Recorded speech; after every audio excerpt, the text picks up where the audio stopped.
إن الحمد لله نحمده ونستعينه ونستغفره ونعوذ بالله من شرور أنفسنا ومن سيئات أعمالنا من يهده الله فلا مضل له ومن يضلل فلا هادي له وأشهد أن لا إله إلا الله وحده لا شريك له وأشهد أن محمدا عبده ورسوله.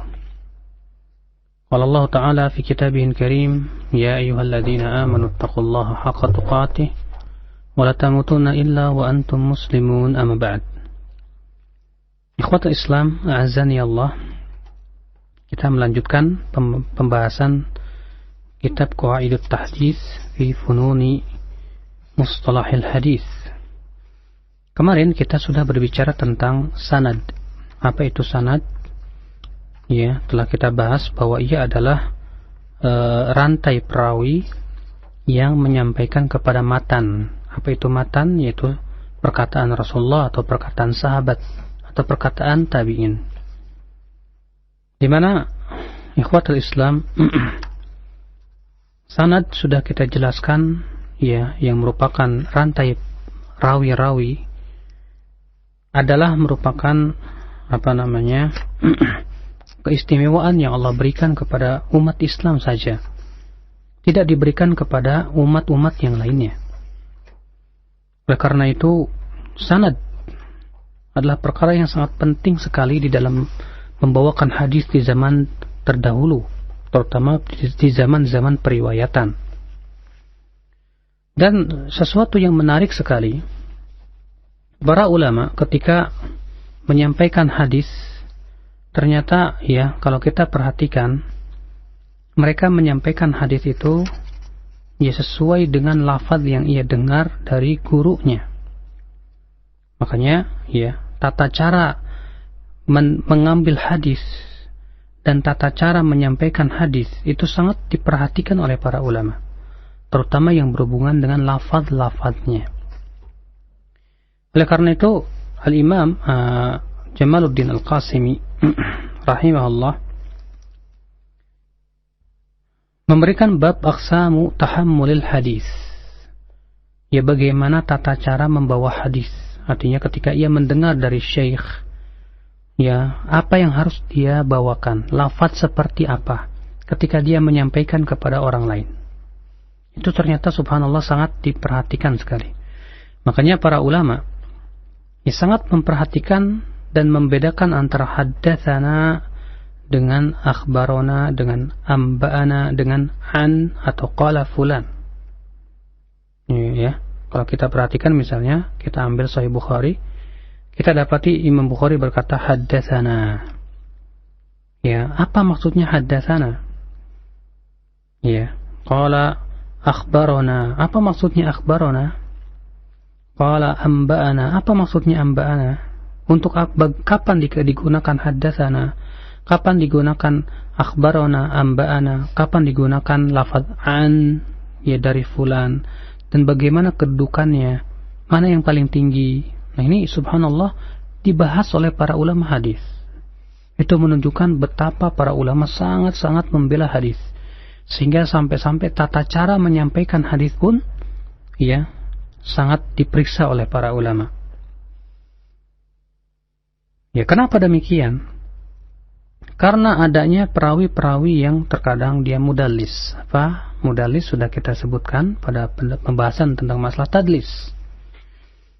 Ya, di mana ia meriwayatkan dari si fulan padahal ya mendengarnya tidak langsung tapi dari orang lain. Tapi orang lain itu digugurkan sehingga dia pun meriwayatkannya dengan lafaz an. Ya.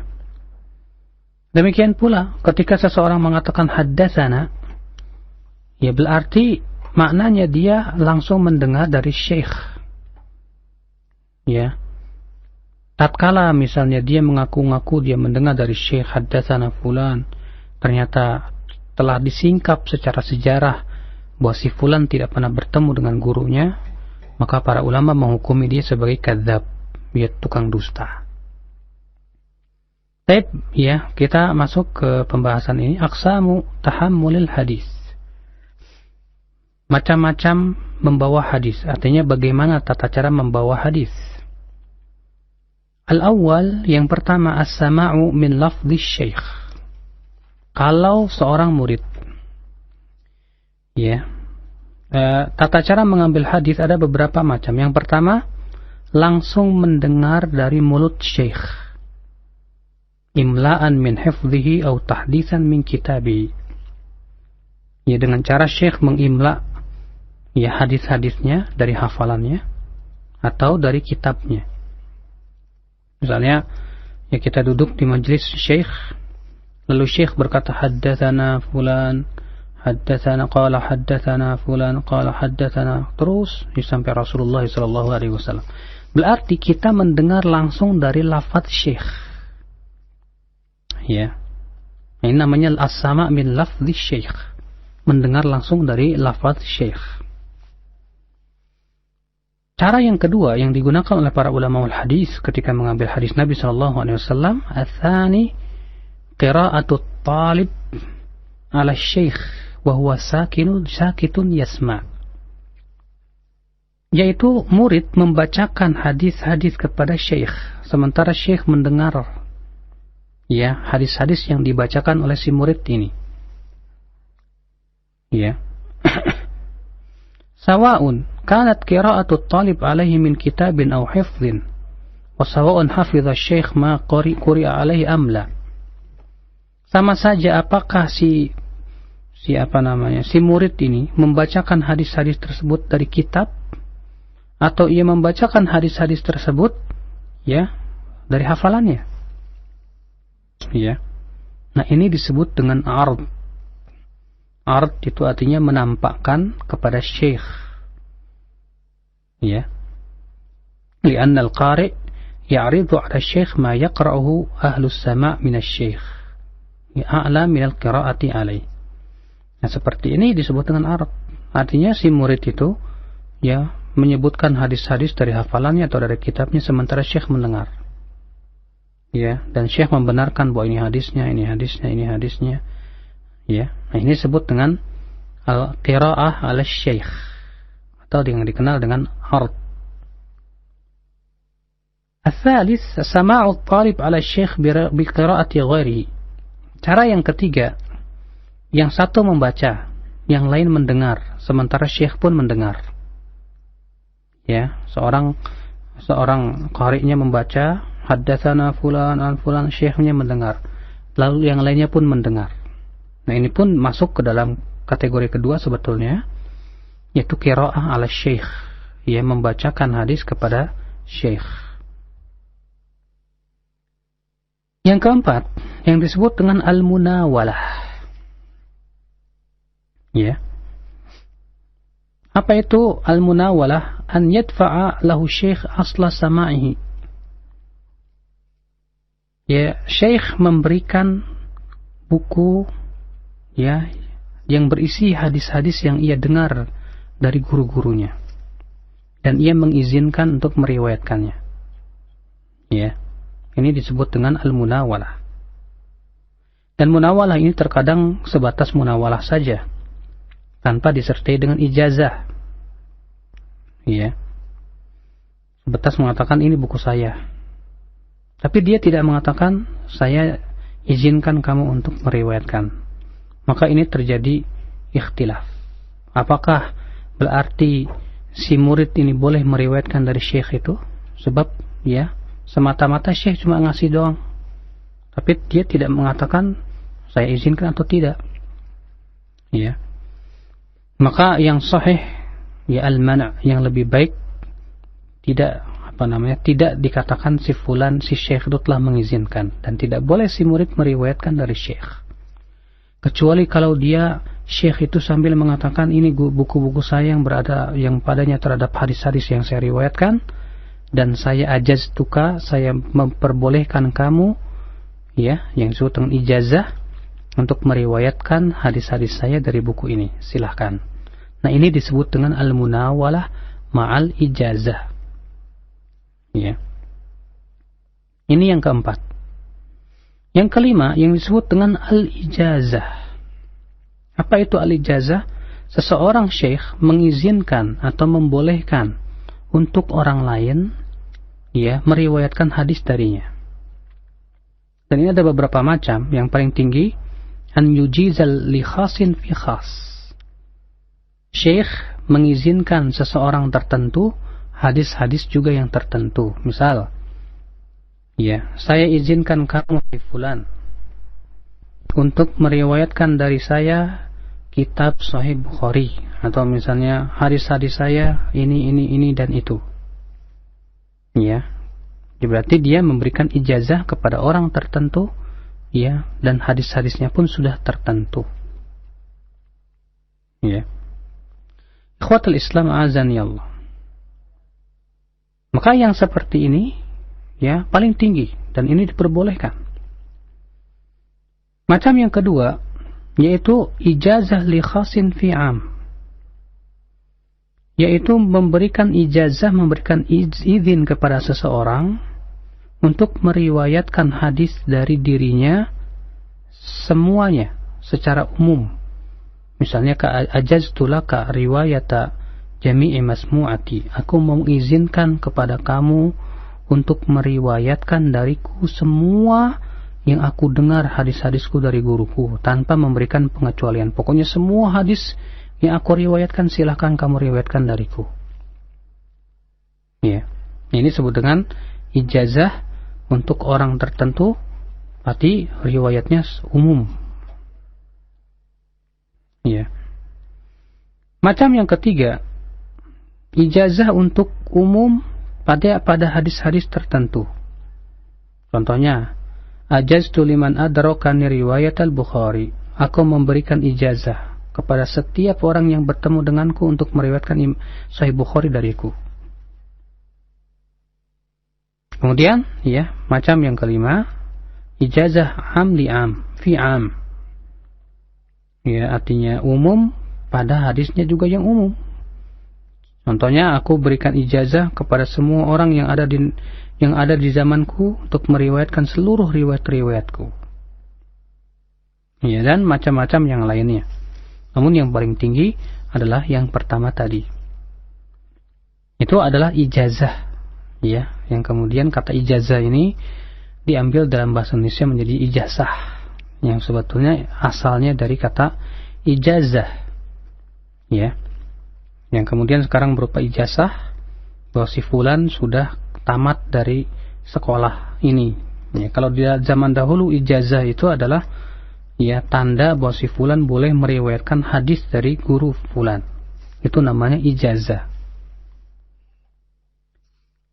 Kemudian tingkatan yang keenam, ya, di sini sesuai dengan kekuatannya. Yang pertama tadi mendengar dari lafaz syekh langsung.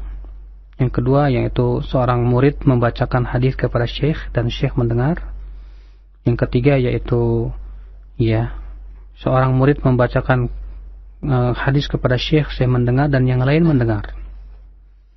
Yang keempat yaitu munawalah, ya, seseorang syekh memberikan bukunya kepada muridnya disertai dengan ijazah, izin untuk meriwayatkan. Yang kelima yaitu ijazah tanpa munawalah, ya, sebatas memberikan izin, maka ini pun diterima. Yang keenam yaitu munawalah dengan tanpa ijazah, sebagaimana sudah saya sebutkan tadi. Saya cuma memberikan bukunya tanpa mengatakan saya memberikan izin kepadaku untuk meriwayatkan dariku, maka sudah saya sebutkan bahwa ini tidak sah, ya, periwayatan dari guru tersebut. As-sabi al-i'lam, yang ketujuh yang disebut dengan al-i'lam, sebatas pemberitahuan. Seperti syekh berkata kepada muridnya, hadzal kitab min masumu'ati ala fulan. Buku ini, ya, termasuk di dalamnya hadis-hadis yang saya dengar dari syekh fulan. Cuma sebatas memberitahu aja, ya, tanpa memberikan izin apa-apa, sebatas memberikan tahu. Ya, maka terjadi ikhtilaf juga, apakah boleh kita meriwayatkan dari buku tersebut dari syekh, ya, dari guru-gurunya, ataukah tidak. Yang kedelapan, wasiat.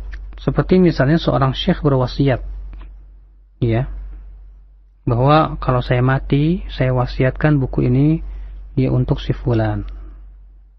Ya.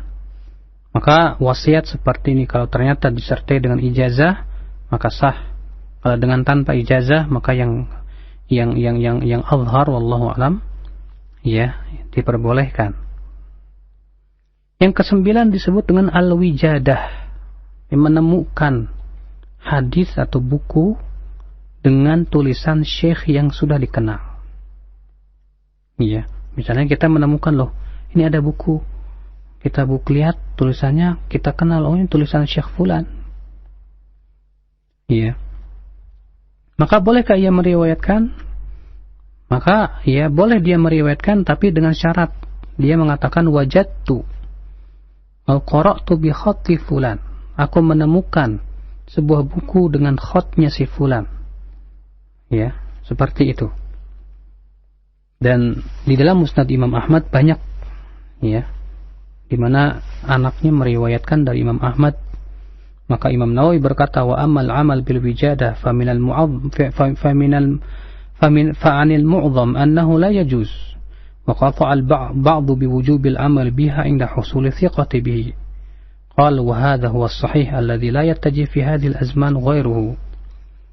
Ya, adapun mengamalkan wijadah, maksudnya kalau kita mendapatkan buku milik orang lain dan kita tahu ini tulisan si fulan dan syekh itu mungkin sudah meninggal, maka para ulama mengatakan tidak boleh kita meriwayatkan darinya.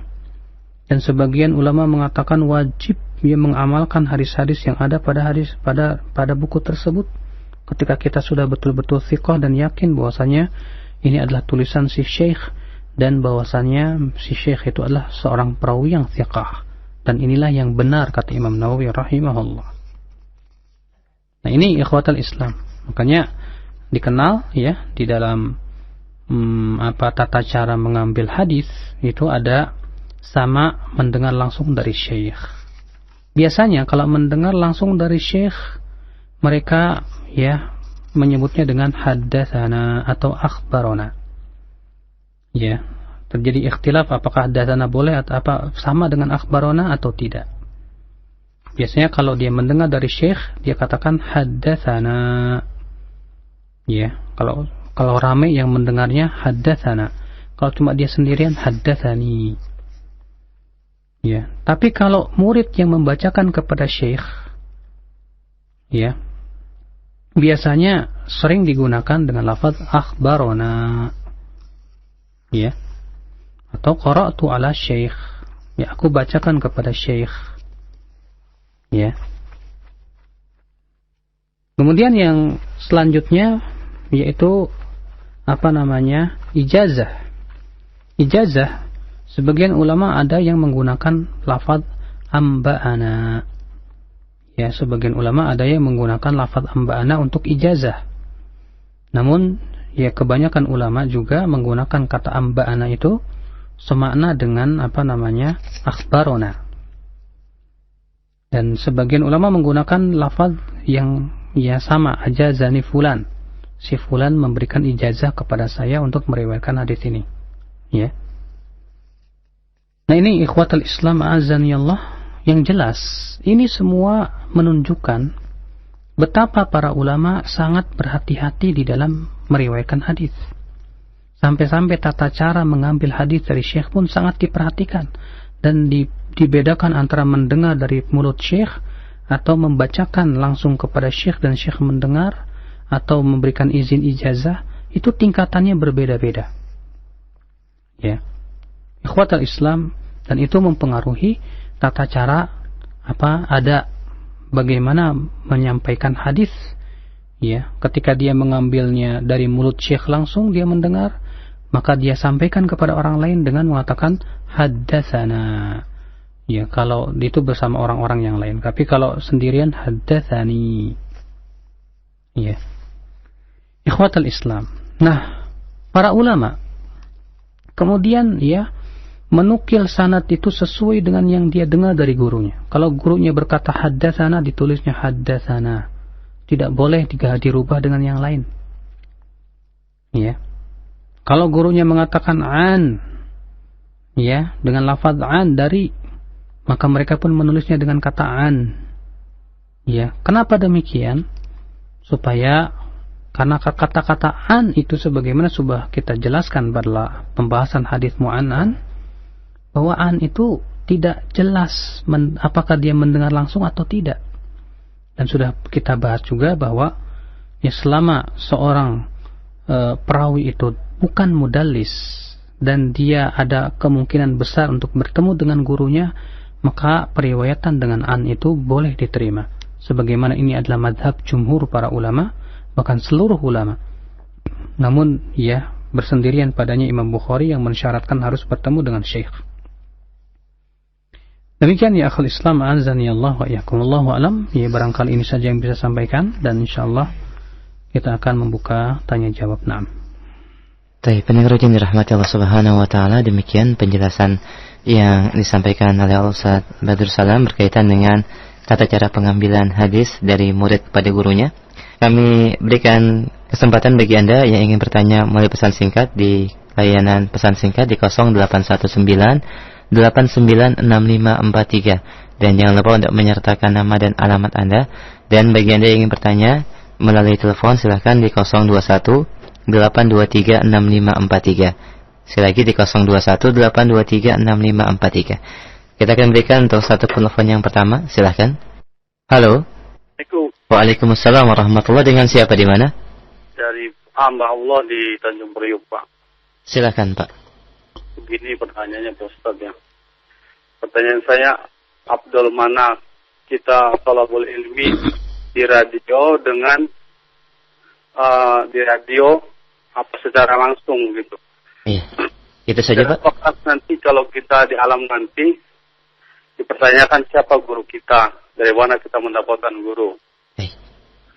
Begini Pak Ustaz, pertanyaan ini timbul begini, sedangkan ilmu yang saya ambil dari Radio Roja ini kan banyak manfaatnya Pak. Sedangkan di tempat saya ini kalau ingin mengkaji kajian yang seperti ada di Radio Roja yang bermanfaat salafus sahih masih sedikit dan jarang lah, hampir dibilang tidak ada begitu. Mau nggak mau kita mendengarkannya dengan mendengarkan Radio Roja seperti itu, dan dibantu dengan referensi buku-buku yang bermanfaat salafus sahih begitu. Baik. Assalamualaikum. Waalaikumsalam warahmatullahi wabarakatuh. Jazakallah khair, Pak. Pertanyaan yang sangat bermanfaat. Silakan, Ustaz. Radio adalah merupakan wasilah dan tidak pernah ada di zaman para ulama terdahulu. Dan manfaatnya sangat besar sekali. Kita mendengarkan dari seseorang secara langsung dari radio yang sifatnya on air, berarti sama ya. Bisa dikatakan sama dengan mendengar dari mulut syekh. Ya, sudah kita sebutkan tadi bagaimana para ulama hadis di dalam mengambil hadis. Ya, bisa dengan cara apa?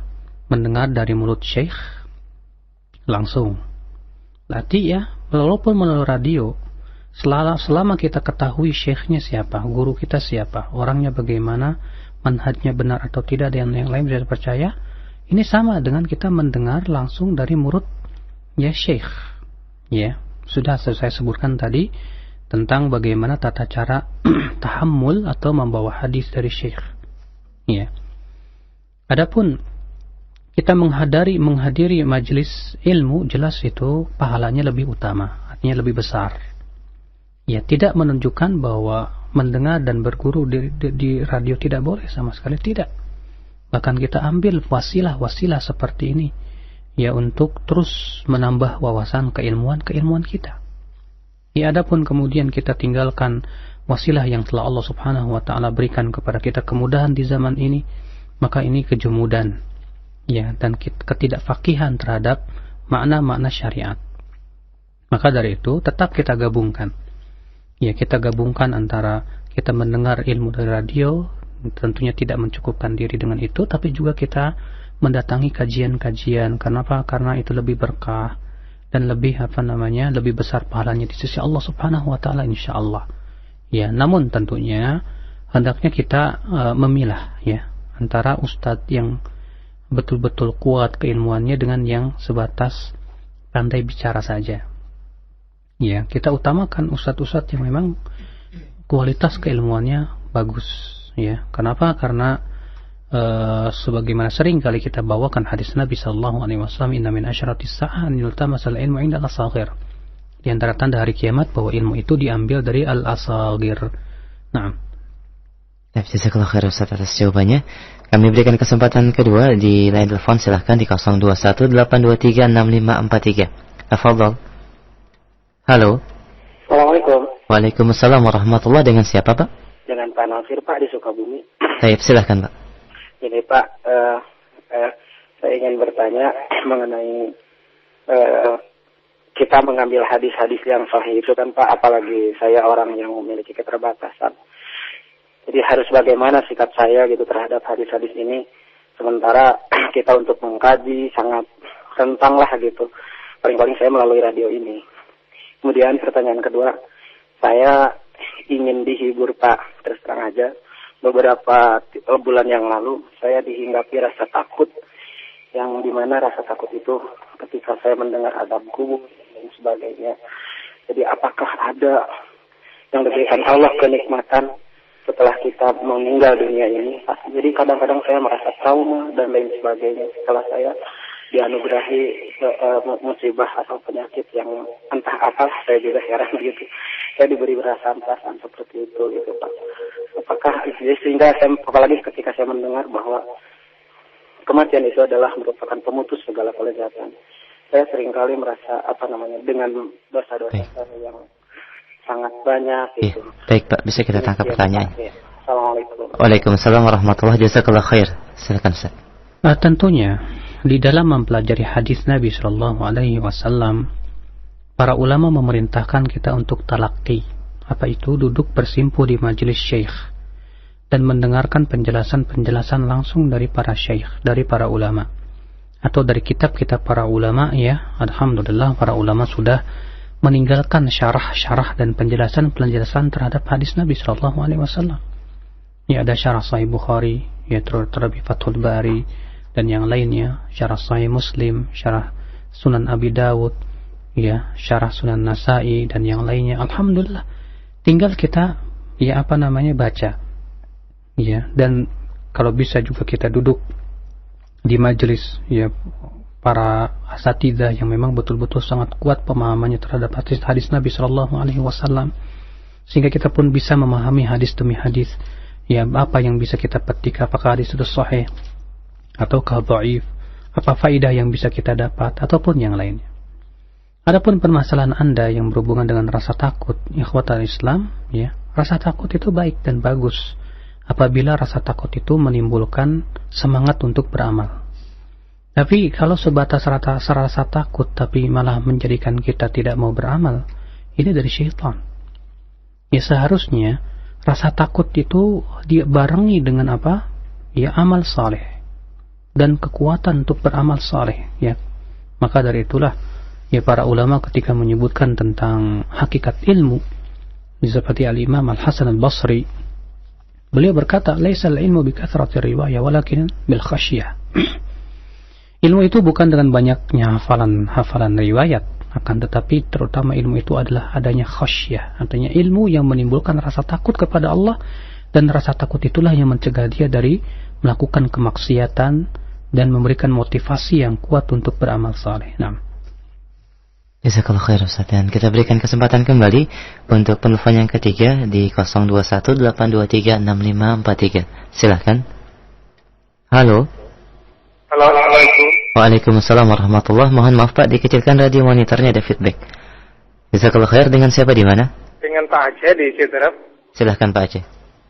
Ini Ustaz, saya mau nanya, saya pernah mendengar dari Ustaz lah katakanlah gitu ya, tentang orang yang meninggal di hari Jumat itu akan terbebas dari siksa kubur katanya. Bagaimana Ustaz? Mohon penjelasan. Jazakallah. Assalamualaikum warahmatullahi wabarakatuh. Waalaikumsalam warahmatullahi wabarakatuh. Jazakallahu khair. Dan Ustaz menambahkan pertanyaan Pak Aceh dari Fauzan di Sirampong, Brebes, berkaitan dengan hadis. Apakah hadis yang mengatakan 3 perbuatan yang dilakukan maka tidak disiksa di dalam kubur, salah satunya orang yang berjihad dan orang yang mau sholat mengumandangkan azan dan yang meninggal di hari Jumat, Ustaz? Tentang hadis meninggal di hari Jumat, hadis itu disahihkan oleh Syekh Albani rahimahullah di dalam Ahkamul Janaiz, ya, di mana disebutkan dalam Ahkamul Janaiz ya bahwa hadis ketika Syekh Al-Albani rahimahullah menyebutkan tentang tanda-tanda orang yang mati husnul khatimah. Di antaranya beliau menyebutkan yaitu mati di hari Jumat. Dan beliau menyebutkan hadis tentang masalah itu, ya, dan beliau mengatakan hadis itu sahih. Adapun hadis yang disebutkan tadi saya tidak tahu, ya mungkin insyaallah kita akan periksa. Nah. Baik, jazakallahu khair Ustaz. Kita berikan kesempatan untuk selanjutnya dari pendengar pesan singkat yang sudah masuk dan cukup banyak Ustaz. Assalamualaikum warahmatullahi wabarakatuh. Berkaitan dengan pengambilan ilmu langsung kepada guru Ustaz, yang merupakan kebiasaan dari ulama salaf kita, ada sebagian kelompok yang menebar syubhat bahwasanya ilmu yang tidak diambil langsung atau mangkul dari guru ke muridnya maka ilmunya tidak sah. Apakah benar demikian Ustaz? Jazakallahu khair. Ikhwatul Islam, mangkul yang dimaksud oleh mereka, ya, terkadang mempunyai makna yang aneh. Apa makna yang aneh? Yaitu bahwa mangkul yang dimaksud oleh mereka adalah harus diambil dari guru mereka saja. Ya, artinya kalau tidak mengambil dari guru mereka, ya tidak sah. Ini hakikatnya adalah hizbiyah. Ya, hanya membatasi ilmu hanya kepada kelompok saja. Ya, di mana ada ulama yang mengatakan bahwasanya kebenaran itu hanya berasal dari satu kelompok? Di mana ada ulama yang mengaku-ngaku bahwa dia sudah mengetahui semua kebenaran? Ya, bahkan kata Syekhul Islam Taimiyah, tidak ada satupun ulama yang mengaku-ngaku dia telah menguasai semua hadis Nabi Shallallahu Alaihi Wasallam. Ya, pasti ada saja hadis-hadis yang ia tidak tahu, dan itu lumrah. Ya, makanya kita lihat terjadinya ikhtilaf para ulama. Kenapa sebabnya? Ya, karena perbedaan tingkat pengetahuan. Ya, terkadang ada ulama yang sampai kepadanya hadis, sementara ulama lain tidak sampai kepadanya hadis Nabi Shallallahu Alaihi Wasallam. Ya, maka pada waktu itu ikhwatul Islam azani Allah wa iyyakum, ya, perkataan mereka yang mengatakan harus mangkul. Kita tanya, apa maksud Anda mangkul? Apakah artinya harus berguru kepada guru Anda? Ya, apakah berarti guru Anda itu tidak pernah salah? Maksum dari kesalahan? Ataukah maksudnya apa? Ya, kalau dikatakan ya harus belajar langsung ke guru, taib. Guru yang seperti apa yang harus kita ambil? Bukankah para ulama juga telah membahas bahwasanya guru yang kita ambil adalah orang yang betul-betul mumpuni keilmuannya dari semua madhab? Ya, siapa saja yang telah memenuhi syarat ya untuk mengajarkan keilmuannya, maka kita ambil ilmunya selama dia lurus manhajnya, akidahnya, baik akhlaknya, dan kuat dan dalam ilmunya. Makanya Imam An-Nawawi rahimahullah, ia berkata dalam muqaddimah syarah muhadzab, wala yanbaghi li talibil ilm an yatluba illa mimman kamulat ahliyatu. Ya, tidak selayaknya untuk penuntut ilmu, ya, untuk mengambil ilmu kecuali dari orang yang telah sempurna kemampuan dan kekuatan ilmunya sudah sempurna. Nah, baik, jazakallahu khair atas jawabannya. Dan selanjutnya kami angkat pertanyaan yang berkaitan dengan derajat hadis Ustaz, ya. Ada Ummu Ukasyah di Jonggol. Assalamualaikum warahmatullahi wabarakatuh. Ustaz barakallahu fik, apakah ada hadis yang menyatakan bahwa pada hari Senin dan Kamis amal seorang hamba diangkat ke langit kecuali dua orang yang bertikai sampai mereka berdamai? Kalau ada, bagaimanakah derajatnya dan siapa yang meriwayatkannya Ustaz? Jazakallahu khair. Hadis itu dikeluarkan oleh Abu Daud dalam sunannya, ya, dan disahihkan oleh Syekh Salim dalam kitab beliau Bahjatun Nadhirin, dan juga disahihkan oleh Syekh Al-Albani rahimahullah, ya. Dan hadis itu menunjukkan bahwa orang yang bertengkar atau bertikai, yaitu amalannya itu belum diangkat oleh Allah. Ini bahaya besar ya, bagi seorang muslim atau dua muslim yang saling bertengkar, ya, maka pada waktu itu menyebabkan amal-amalnya belum diangkat oleh Allah Subhanahu wa taala dan belum diterima, ya, sampai mereka berdamai. Nah, jazakallahu khair. Kembali kita angkat dari pesan singkat, ya. Assalamualaikum warahmatullahi wabarakatuh. Ustaz, berkenaan dengan hadis barang siapa menghidupkan sunnahku dikala umatku sudah rusak maka baginya 100 pahala syahid. Apakah hadis ini sahih dari Ummu Husni di Semper? Hadis ini dinyatakan oleh Syekh Albani batil. Ya, hadis yang batil, ya sebagaimana beliau sebutkan di dalam silsilah hadis al-dhaifah. Itu yang saya ingat, Allahu a'lam. Nah. Baik, kita angkat kembali dari pesan singkat dari pendengar Radio Afiyah Majalengka. Bertanya masalah sholat Jumat di daerah kami, sebelum khatib naik mimbar, muadzin suka menyampaikan hadis, faman yatakallam faqad laghat. Bagaimana kedudukan hadis tersebut, Ustaz? Dan manakah yang sahih dengan lafaz faqad laghut? Jazakallahu khair. Faqad lagha itu yang benar. Ya. Karena man itu merupakan lafaz-lafaz yang umum. Maka yang benar faqad lagha. Ya, barangkali si muadzin itu kurang fasih bahasa Arabnya dan tidak paham, jadi hanya faqad laghat. Sedangkan laghat itu untuk muannas, ya. Dan hadis itu, ya, sahih. Bahwa orang yang berbicara pada hari Jumat itu berarti dia sudah lagha. Dalam riwayat yang sahih juga Rasulullah SAW, "Man massal hasa faqad lagha." Siapa yang memegang kerikil, ya memainkan kerikil ketika khatib Jumat, maka ia sudah berbuat lagwun. Ya, dan di dalam riwayat yang lain Rasulullah sabda, ya siapa yang berkata kepada saudaranya, uskut, diam, maka ia sudah berbuat lagwun juga. Ya, bagaimana dengan berbicara? Kalau hal-hal seperti itu aja sudah dianggap sebagai lagwun, maka berbicara lebih layak lagi untuk dikatakan lagwun, ya. Maka dari itu lafaz-lafaz yang saya bawakan tadi telah ada dan telah disebutkan pula oleh Al-Hafidz Al-Munziri dalam kitab beliau Targhib wa Tarhib, dan disahihkan oleh Syekh Albani rahimahullah di dalam Sahih Targhib wa Tarhib. Nah. Jazakallahu khair, Ustaz. Dan demikian yang bertanya mudah-mudahan dapat menyimak dan mengambil manfaat. Kami akan kembali dari pesan singkat dari Ummu Lita di Depok berkaitan dengan penelitian para ulama salaf dalam menyampaikan matan hadis, Ustaz.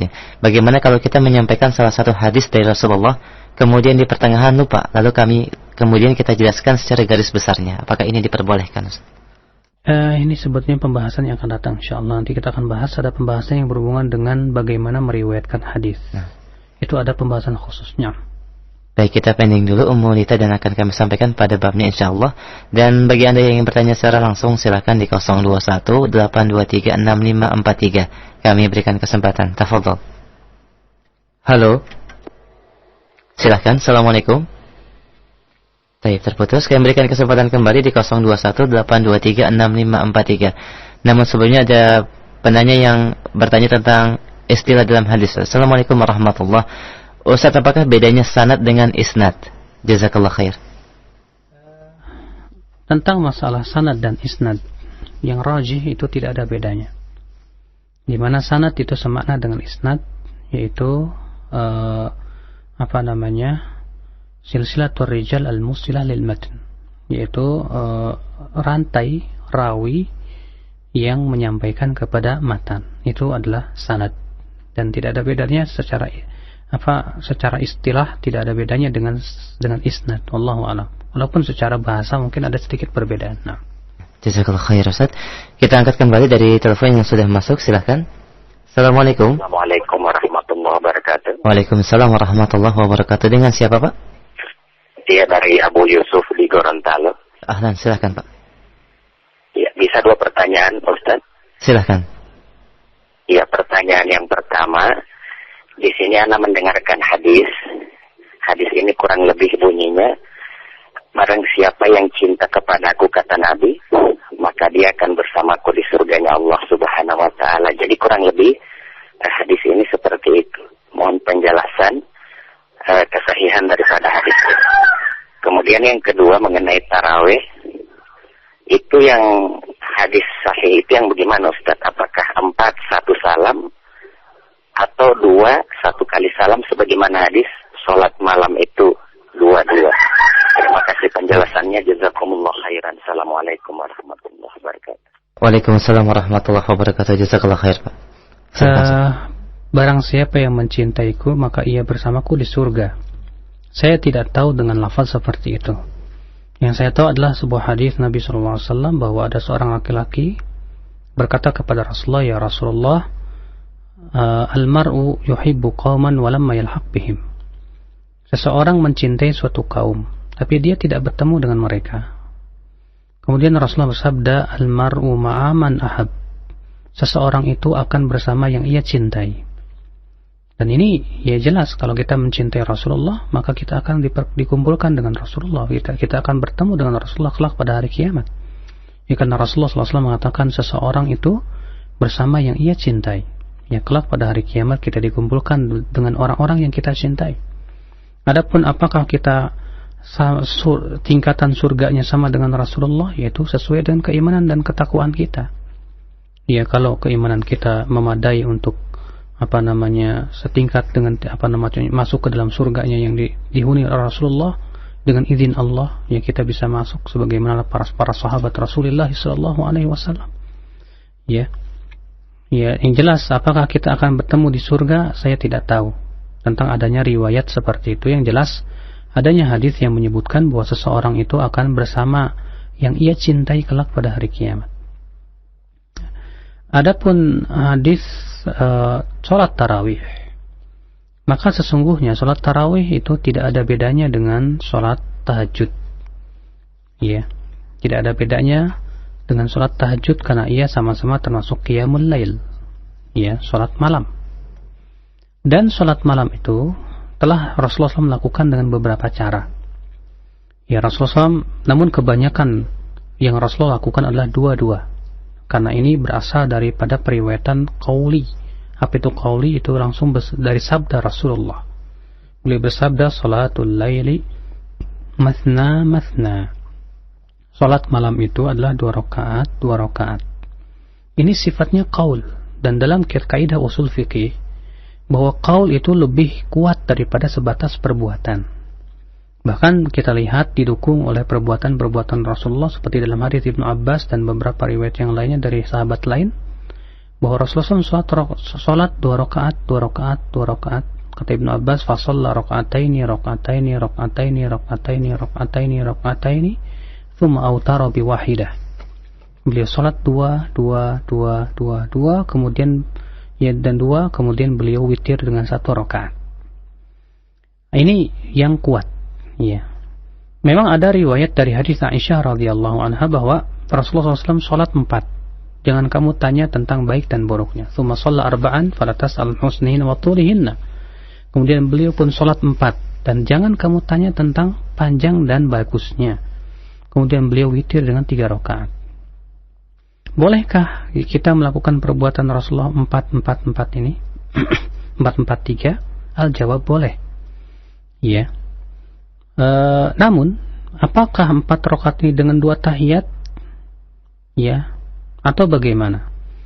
Di dalam satu riwayat yang sahih yang disahihkan oleh Syekh Al-Albani rahimahullah, bahwa Rasulullah SAW pernah sholat sunnah 4 rakaat dengan 2 kali salam.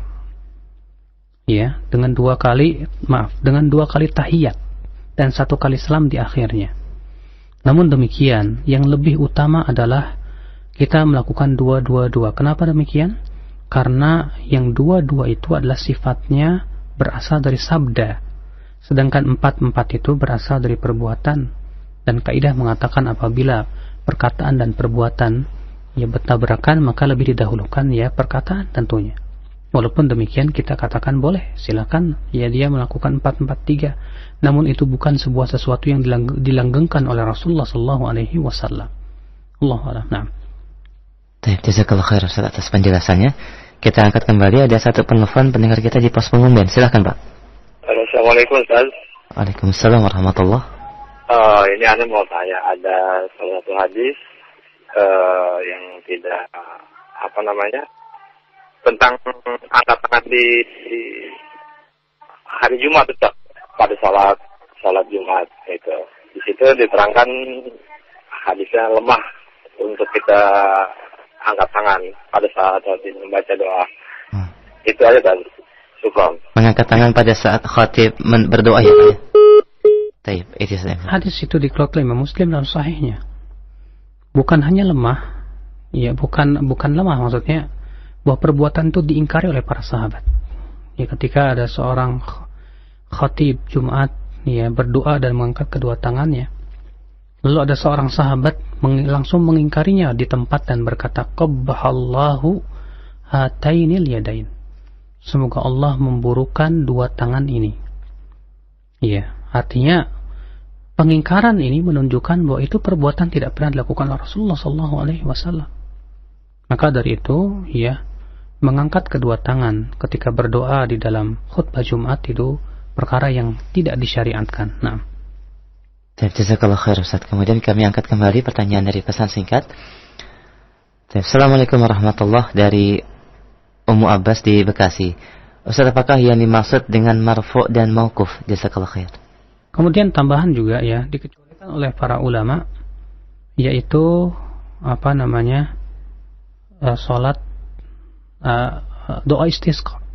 Ketika seorang imam, khatib sedang khutbah, kemudian dia doa istisqa, maka dianjurkan pada waktu itu doa istisqa diangkat tangannya setinggi-tingginya.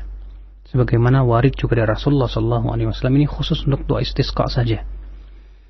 Adapun hadis marfu, sudah kita jelaskan bahwa hadis marfu adalah hadis yang sampai kepada Rasulullah tanpa melihat apakah sanadnya kepada Rasulullah itu adalah terputus atau tidak.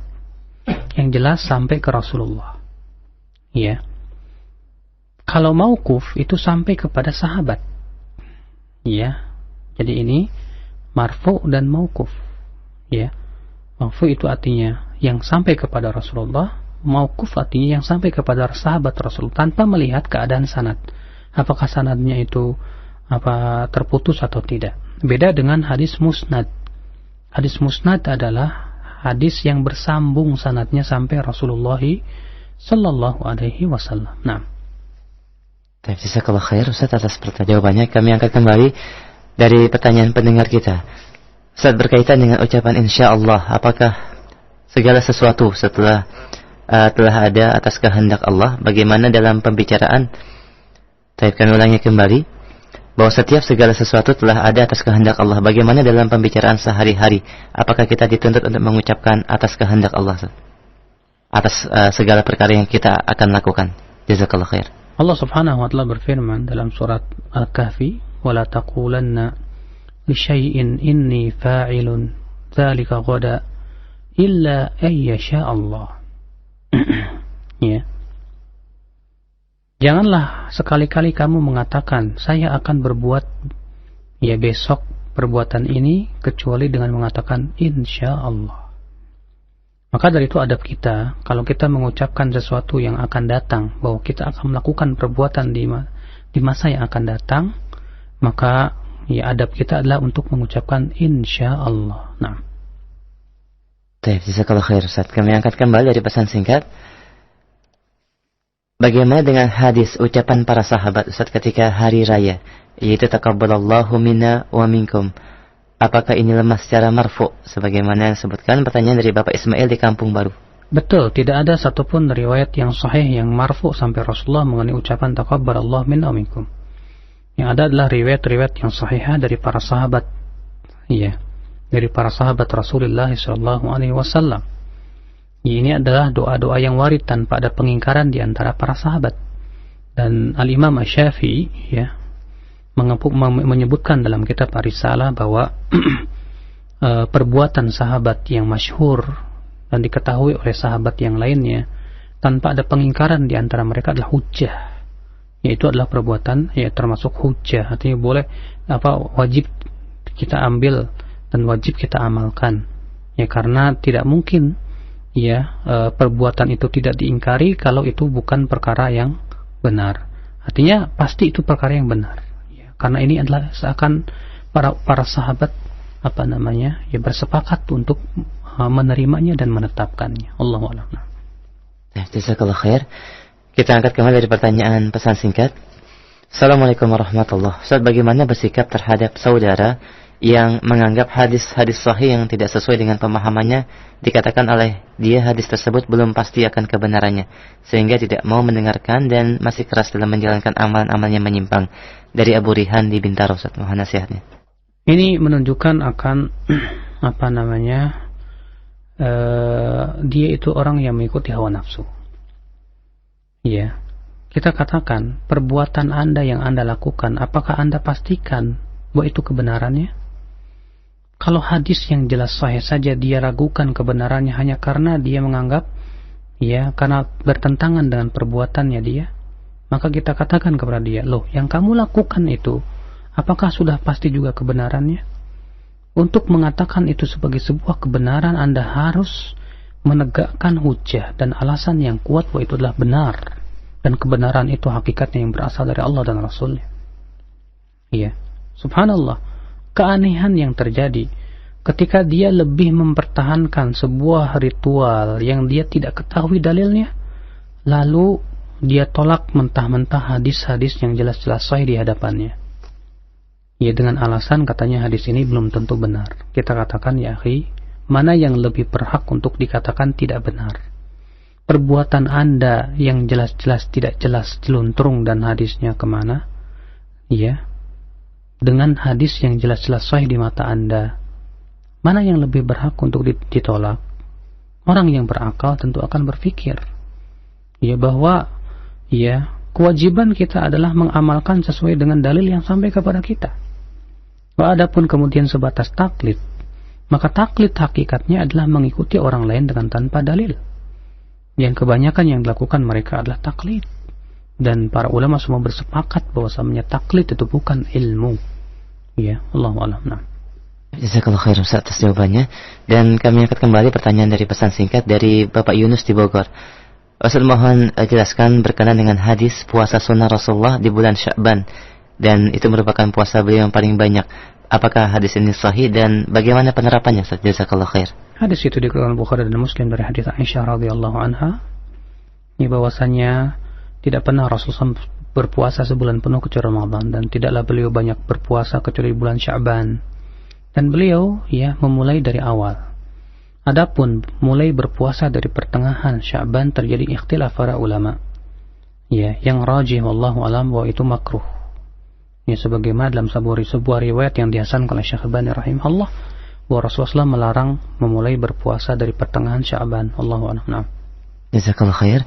Kami berikan kesempatan kembali bagi pendengar yang ingin bertanya secara langsung di 0218236543. Silahkan. Halo. Assalamualaikum warahmatullahi wabarakatuh. Waalaikumsalam warahmatullahi wabarakatuh. Dengan siapa Pak? Mohon maaf Pak, kembali dengan Abu Yusuf di Gorontalo. Gorontalo, ahlan. Silahkan. Iya, saya meluruskan sedikit hadis yang tadi. Hadis yang tadi ini bunyinya, barang siapa yang menghidupkan sunnahku, sungguh ia cinta padaku. Kemudian barang siapa yang cinta padaku, kata Nabi, maka dia akan bersamaku di surganya Allah Subhanahu wa ta'ala. Hadis ini dibawakan oleh salah satu jamaah apabila jamaah tersebut memulai mukaddimah. Terima kasih sekali lagi Ustaz Afan. Jazakumullah khairan. Assalamualaikum warahmatullahi wabarakatuh. Waalaikumsalam warahmatullahi wabarakatuh. Jazakallahu khair Pak. Assalamualaikum warahmatullahi wabarakatuh. Ya, kata Rasulullah, man ahya sunnati faqad ahabbani wa man ahabbani kana ma'iya fil jannah. Hadis ini dinyatakan oleh Syekh Albani sebagai hadis yang palsu dan juga dimasukkan oleh Ibnu Jauzi. Namun secara makna betul. Ya, secara makna betul. Dan kita tidak memakai hadis ini karena dari sisi sanadnya ya tarif. Ya, tapi kita pakai hadis-hadis yang lain yang menganjurkan untuk menghidupkan sunnah-sunnah Rasulullah SAW, dan bahwasanya tanda orang yang mencintai Allah dan Rasulnya adalah mengikuti Rasulullah. Ya, seperti misalnya hadis Rasulullah sabda, innal Islam bada'a ghariban wa sayaudu ghariban fatuba lil ghuraba. Ya, sesungguhnya Islam itu dimulai dalam keadaan asing dan nanti akan kembali menjadi asing. Maka bergembiralah atau tuba, pohon tuba buat orang-orang yang terasing. Siapa mereka? Dalam riwayat yang sahih juga yang disahihkan oleh Imam Asy-Syafi'i dalam kitab beliau Al-I'tisam, wa alladzina yuslihuna ma afsadan nas. Mereka adalah orang-orang yang memperbaiki apa yang telah dirusak oleh agama, oleh manusia. Itu tentunya dari urusan agama kita ini. Artinya menghidup-hidupkan sunnah yang telah mati. Juga Rasulullah SAW bersabda, man sanna sunnatan hasanatan falahu ajruha wa ajru man amila biha min ghairi an yunqasa min ujurihim syai'a. Siapa yang memulai sunnah yang baik, ya tentunya sunnah yang baik adalah yang diajarkan oleh Rasulullah, dan sunnah yang buruk memulai sunnah yang buruk artinya tata cara yang buruk, artinya yang dilarang oleh Rasulullah SAW. Siapa yang memulai tata cara yang baik, maka dia mendapatkan pahalanya. Ya, dan pahala orang yang mengikutinya tanpa dikurangi dari pahala mereka sedikit pun juga. Dan barang siapa yang memulai sebuah tata cara yang buruk, ya, berupa maksiat dan yang lainnya, maka ia mendapatkan dosanya dan orang-orang yang mengikutinya tanpa dikurangi dari dosa mereka sedikit pun juga. Ini menunjukkan anjuran untuk menghidupkan sunnah yang telah dimatikan oleh manusia. Demikian pula hadis-hadis dan ayat yang menunjukkan bahwa cinta kepada Rasulullah adalah merupakan syarat iman, syarat sah iman. Ya, artinya syarat kesempurnaan iman seseorang hamba. Seperti misalnya disebutkan dalam hadis bahwa ada Umar bin Khattab berkata kepada Rasulullah, ya Rasulullah, la anta ahabbu ilayya min kulli syai'in illa min nafsi. Hai Rasulullah, engkau lebih aku cintai dari segala sesuatu, ya, kecuali dari diriku. Kata Rasulullah, la ya Umar, tidak hai Umar, imanmu belum sempurna. Kata Umar, sekarang hai Rasulullah, engkau lebih aku cintai dari segala sesuatu sampai dari diriku sendiri. Kata Rasulullah, al-an ya Umar, sekarang imanmu sempurna. Iya, Allahu a'lam. Jazakallah khair atas jawabannya Ustaz. Kami berikan kesempatan kembali untuk satu penelpon yang sudah menunggu. Silakan Pak. Halo. Halo, assalamualaikum. Waalaikumsalam warahmatullahi. Dengan siapa? Dari Denny di Bekasi.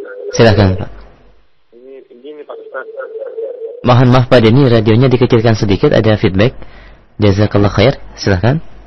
Ini kemarin saya kan sempat ngobrol gitu sama orang non-muslim. Dia bilang kalau hadis-hadis dari Nabi itu belum tentu benar. Soalnya kan dari penyampaian ke penyampaian dari orang ke orang kan suka salah-salah, suka ditambah-tambah, suka dikurang-kurang. Yeah. Nah itu saya itu maksudnya saya harus ngomong apa sama dia gitu ya. Baik, itu saja Pak. Satu lagi Pak Ustaz, ini ada lagi kelompok agama katanya ada kubur nggak ada, terus orang kalau masuk neraka ya selamanya. Dan mereka juga punya dalil-dalilnya ya Ustaz, dari Al-Quran juga, dia bawa-bawain ayat juga gitu. Iya. Ya, tolong dijelasin Pak Ustaz. Assalamualaikum. Waalaikumsalam warahmatullahi wabarakatuh. Jazakallah khair Pak Den. Wabarakatuh. Tadi yang pertama apa? Subhat dari orang-orang kufar saat yang mengatakan bahwa tidak setiap hadis Rasul itu benar, karena penyampaian orang bisa salah, bisa benar. Anda katakan kepada dia, apakah Anda sudah belajar ilmu hadis? Apakah Anda sudah mempelajari tentang keadaan perawi hadis? Jangan Anda berkata dengan tanpa ilmu.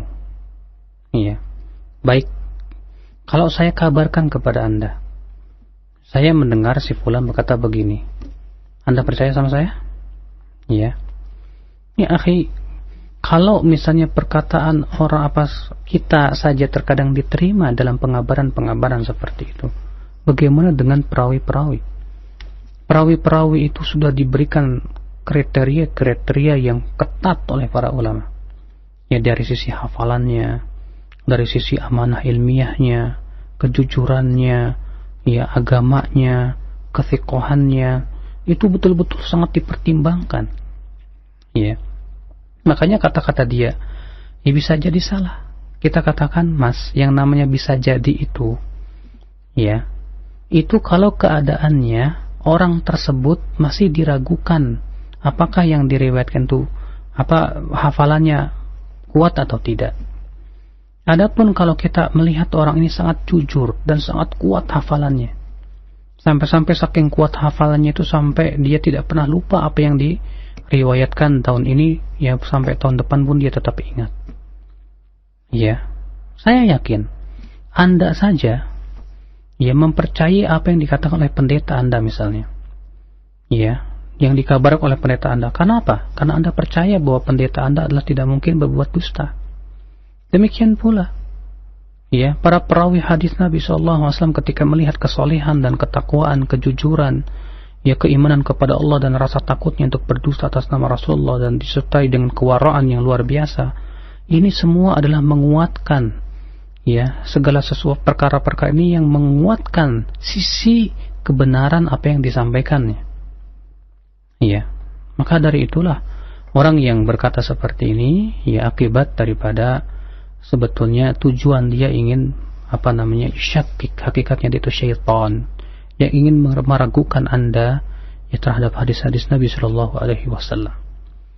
Adapun yang kedua tadi, yang menyebutkan katanya azab kubur tidak ada, dan bahwasanya orang yang masuk neraka itu kekal selama-lamanya, ini biasanya berasal dari kelompok ingkarus sunnah, orang-orang yang mengingkari sunnah, sebatas berpatokan pada Al-Quran saja dan tidak mau menerima hadis Nabi Shallallahu Alaihi Wasallam.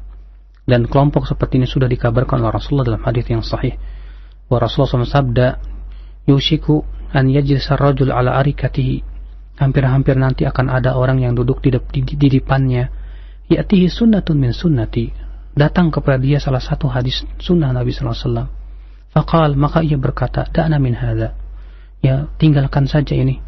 Ma wajadna fil Quran ittaba'nah, yang kita temui dalam Al-Quran itu saja yang kita ikuti. Maka Rasulullah sabda, ala ini utitul Qur'ana wa mithlahu ma'ah, ketahuilah aku diberikan oleh Allah Al-Quran dan yang semisal dengannya, yaitu sunnah, hadis Nabi Sallallahu Alaihi Wasallam. Dan Rasulullah sudah mengabarkan jauh-jauh hari akan munculnya firqah ini, firqah sesat yang menolak sunnah, menolak Al-Quran. Makanya kita katakan kepada dia, saya yakin Anda tidak beriman kepada hadis. Sebab kalau Anda beriman kepada hadis, telah ada hadis-hadis yang menunjukkan bahwasannya kaum mukminin yang muwahhidin, yang mentauhidkan Allah, mereka akan keluar dari api neraka, dari para pelaku dosa besar. Di antaranya hadis yang dikeluarkan Bukhari dan Muslim, yakhruju minan nar, akan keluar dari api neraka, man kana fi qalbihi, man qala la ilaha illallah, orang yang mengucapkan la ilaha illallah, wa kana fi qalbihi habbatu khardal min iman atau kama qala.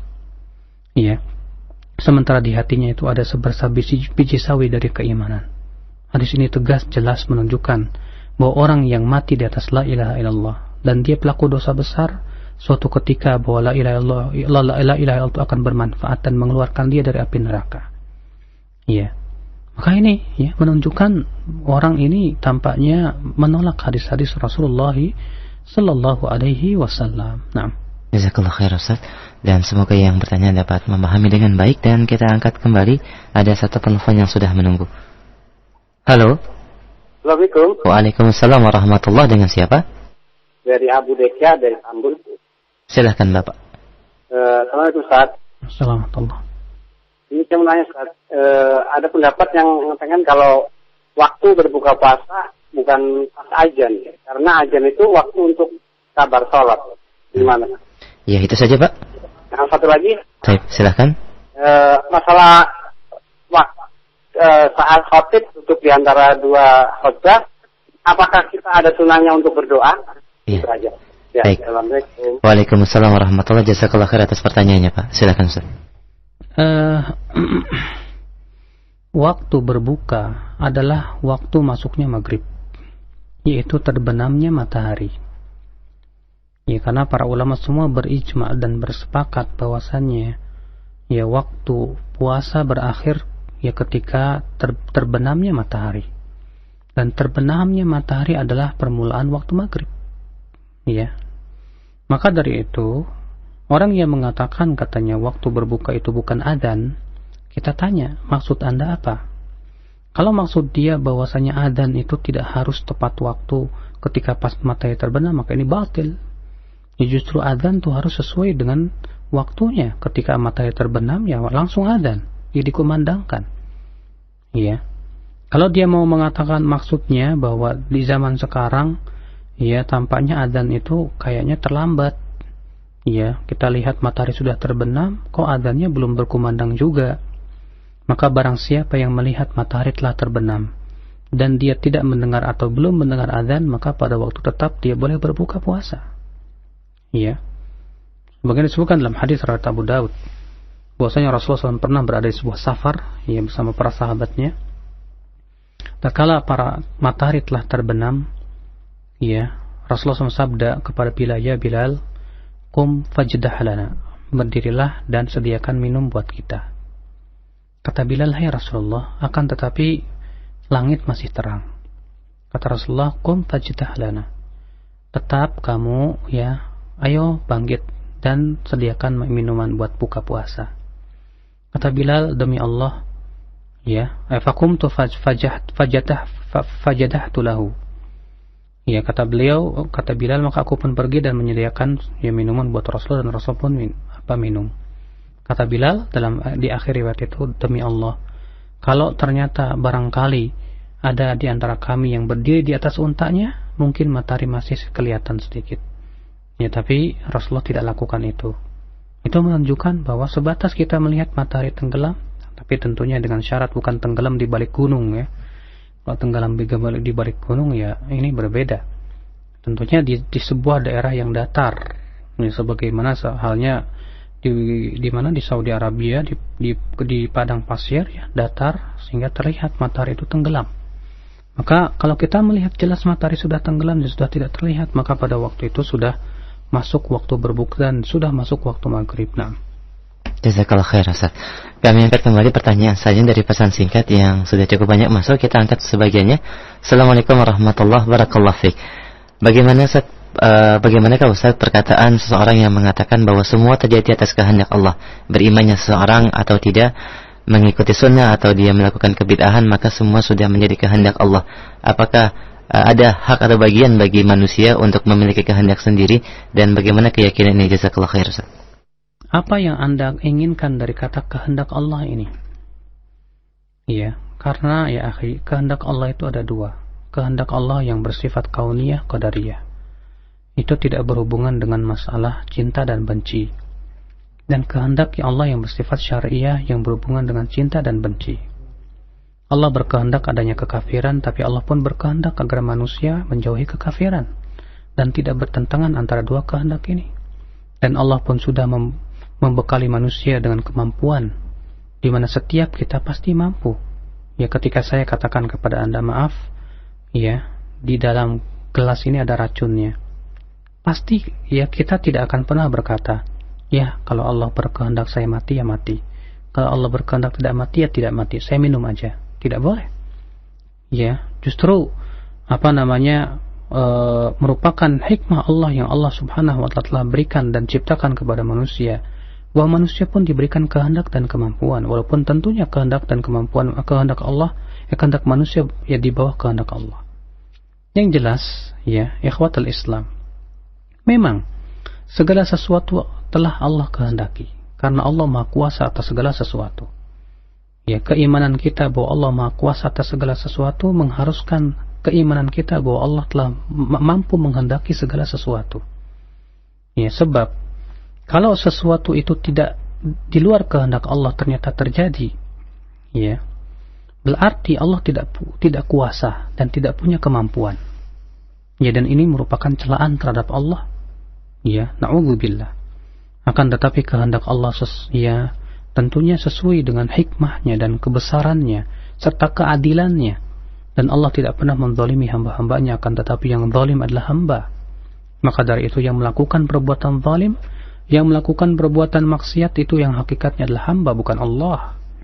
Iya, Allah sudah mengutus para rasul, Allah sudah mengutus para nabi. Tidak pernah ada hamba yang dipaksa oleh Allah untuk berbuat maksiat. Siapa dia orang yang dipaksa oleh Allah? Tanyakan kepada orang yang melacur itu. Apakah ketika Anda melacur, tangan Anda bergerak sendiri? Kaki Anda bergerak sendiri? La wallah. Bukankah Anda melacur dengan kehendak diri Anda dan Anda menginginkannya? Ya Allah. Ketika Anda makan dan minum arak. Apakah tangan Anda bergerak sendiri dan mulut Anda terbuka sendiri tanpa kehendak? Tidak mungkin. Pasti itu semua akibat daripada keinginan kita. Ya, sementara kita mampu untuk meninggalkannya. Maka salahkah Allah kalau Allah mengadab Anda? Ya, kecuali kalau Anda dipaksa, Anda direjeng, ya, dipegang dan disuruh untuk minum arak. Akhirnya Anda tak kuasa menahan. Ya, akhirnya terminum juga. Apa yang terjadi? Allah maafkan Anda.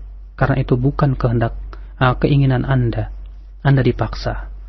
Ya, berbeda dengan orang yang sengaja dengan tangannya, dengan sukarela dia ambil arak itu. Kemudian dia tenggakkan dan minum. Kemudian dia berkata, ini sudah kehendak Allah. Ya subhanallah. Akal mana yang bisa menerima perkataan seperti ini? Walaupun kita imani bahwa segala sesuatu dengan kehendak Allah, tapi ingat, Anda melakukan ini dengan perbuatan dan keinginan Anda. Dan Anda pun mampu untuk meninggalkannya. Ya, maka dari itu, ya, tidak bertentangan. Yang jelas, ini imani seperti ini. Adapun kemudian memikirkan lebih jauh dari itu adalah mengorek-ngorek rahasia Allah. Dan kalau ya kita sudah berani mengorek-ngorek rahasia Allah dan akal kita tidak akan mampu, pasti error. Yang terjadi apa? Ya memunculkan pemikiran-pemikiran suudzon kepada Allah. Ya muncul pemikiran-pemikiran yang menyesatkan. Ya makanya Rasulullah SAW menyuruh kita untuk diam, menyuruh kita untuk ya sesuai dengan batasan-batasan koridor akal kita. Nah, jazakallahu khair Ustaz atas jawabannya. Kita akan kembali dari pesan singkat berkaitan dengan hadis-hadis dhaif, Ustaz. Ada pertanyaan dari pendengar kita, apakah setiap hadis-hadis yang dhaif diriwayatkan oleh perawi yang dusta, Ustaz? Jazakallahu khair. Tidak, berbeda hadis palsu dengan hadis lemah.